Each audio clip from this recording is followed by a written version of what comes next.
Pues vamos a continuar con otro capítulo más de la historia de Medio Oriente. Nos habíamos quedado en que se habían hecho los grandes amigos Gilgamesh y todo. Eso lo había tenido ocupado y dejó de molestar un poco a su pueblo. Pues bien, así vamos encontrando la primera parte de la leyenda. Bueno, les voy a enseñar nuevamente es que es fascinante estos pequeños libritos de la historia universal. Aquí está el de la época victoriana. Es tan impresionante, me gustan demasiado. Y la historia, pues, es apasionante. Pues bien, decimos que así vamos encontrando la leyenda. Después nos pasa que hay una diosa que se llama Ishtar, ya habíamos dicho, esta diosa, Ishtar.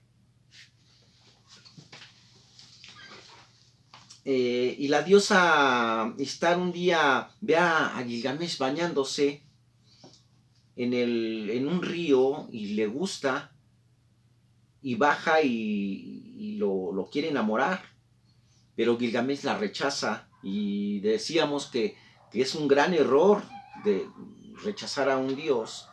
Habría que recordar nomás la leyenda de los griegos. Era algo muy delicado eso y muy costoso. Entonces la, la diosa decide vengarse de él y le quiere dar donde más le duele. Y donde más le duele es envenenando a su amigo Enkidu. Y el tipo tiene que ir a encontrar el secreto, el antídoto que salve a Enkidu de la muerte, y anda buscando el secreto de la inmortalidad. Pues encontramos la leyenda, pero esta leyenda que encontramos en las tablillas está incompleta. Hasta ahí le encontramos solo una parte de la leyenda, pero la leyenda de Gilgamesh, con la maravilla de ser la primera leyenda humana, esa leyenda va a enloquecer la imaginación de la gente. Imagínense que le están contando, traduciendo la, la primera leyenda que nos habla de una historia fantástica, de una civilización que ellos desconocieron, y de repente le dicen, ¿saben qué? No está completa, hasta aquí nos quedamos. Pues la gente empieza a enloquecer, se empieza a volver una euforia por encontrar la segunda parte, al grado de que hay un diario que se llama el Daily Shalevra, que publica un anuncio ofreciendo una recompensa a aquel que encuentre la segunda parte de la leyenda. Ya se contaban historias, pero ninguna tenían el testimonio de una tablilla que completara la segunda parte de la leyenda.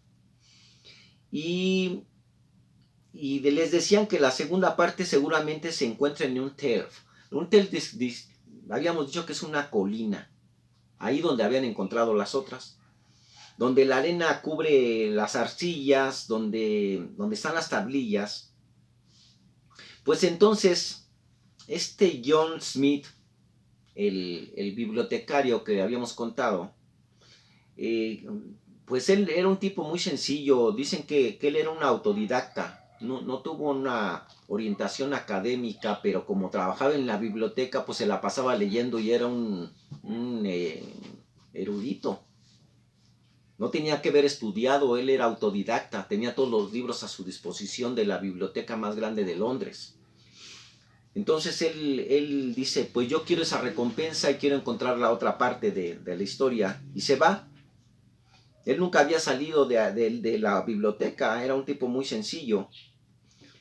Y acepta el reto del periódico y literalmente se va a buscar lo que diríamos una aguja en un pajar, porque imagínense ustedes la posibilidad de que él pudiera encontrar la segunda parte en aquellos montículos de arena que estaban en Mesopotamia, y que entre todos los montículos encontrara también la tablilla correspondiente, la tradujera y contara la segunda parte. Pues había que pensar que son miles las tablillas que están y no están clasificadas, están en desorden y unas están enterradas, atrapadas en los tiempos. Entonces, es una tarea muy difícil, por lo que mucha gente ya lo estaba buscando. Pues él también se va. Entonces, pasa algo increíble, como pasan cosas en la historia a veces. Él se va a una colina y saca unas cuantas tablillas y las empieza a traducir y resulta que ahí estaba. Allí estaba la segunda parte de esta historia de Gilgamesh. Él se regresa feliz y empieza a descifrarla y continúa la leyenda. Y así es que se conoce el complemento de la primera parte de la historia de Gilgamesh.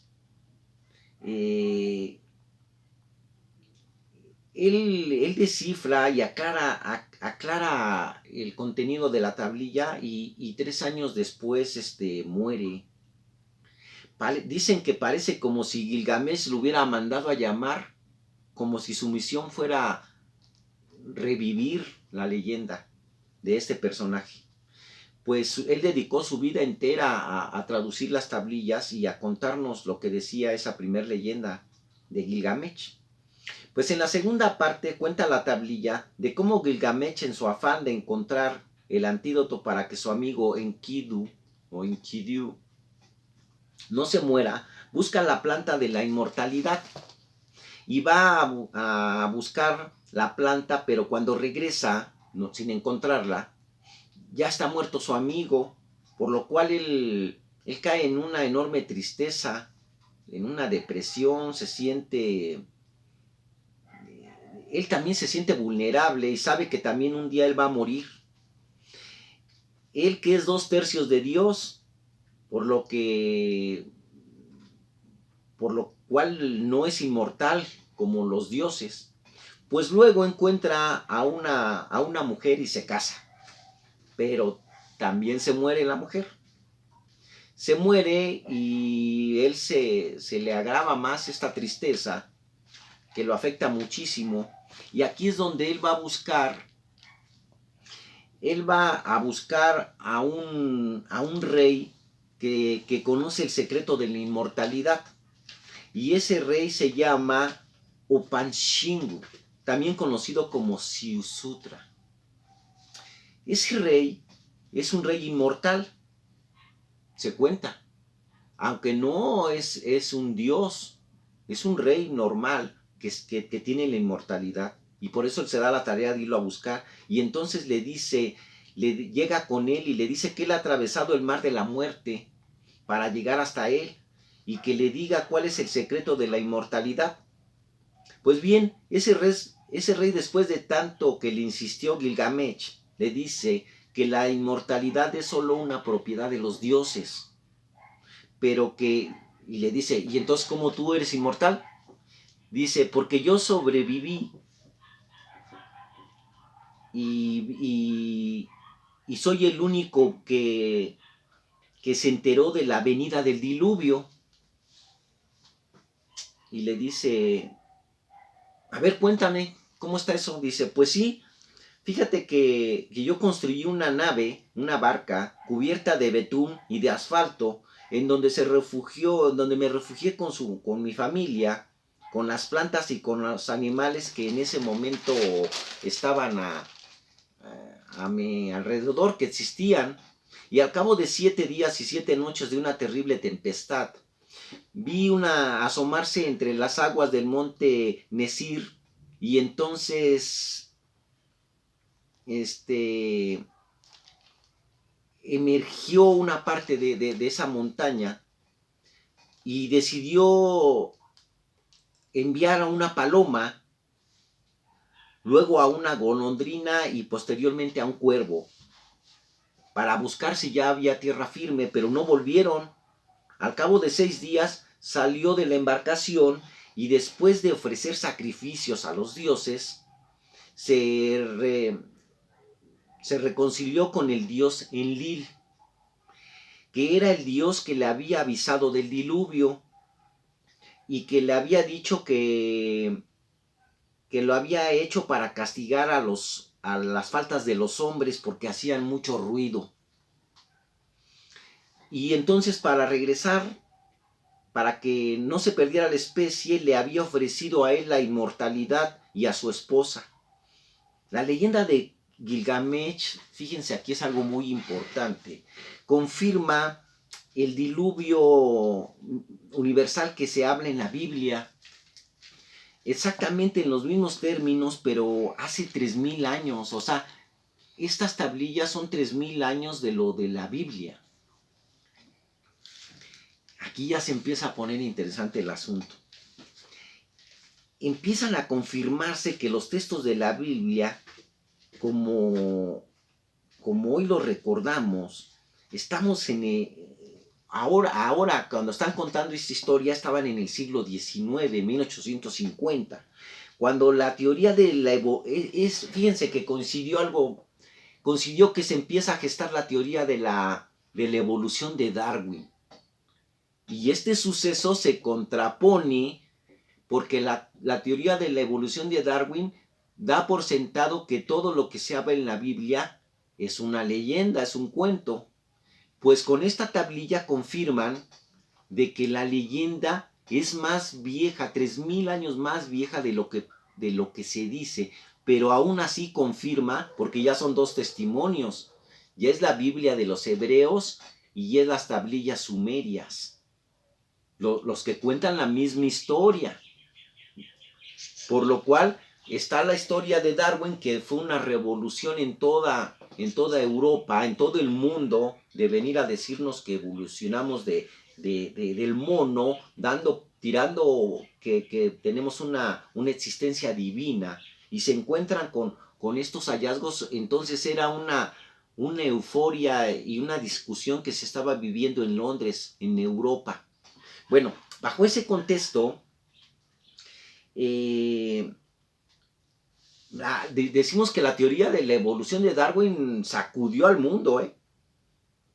Era de una importancia, todos estos relatos bíblicos y que la arqueología, porque no fue una cosa religiosa, lo de las tablillas fue un acto arqueológico. No fue que fue contado por una religión.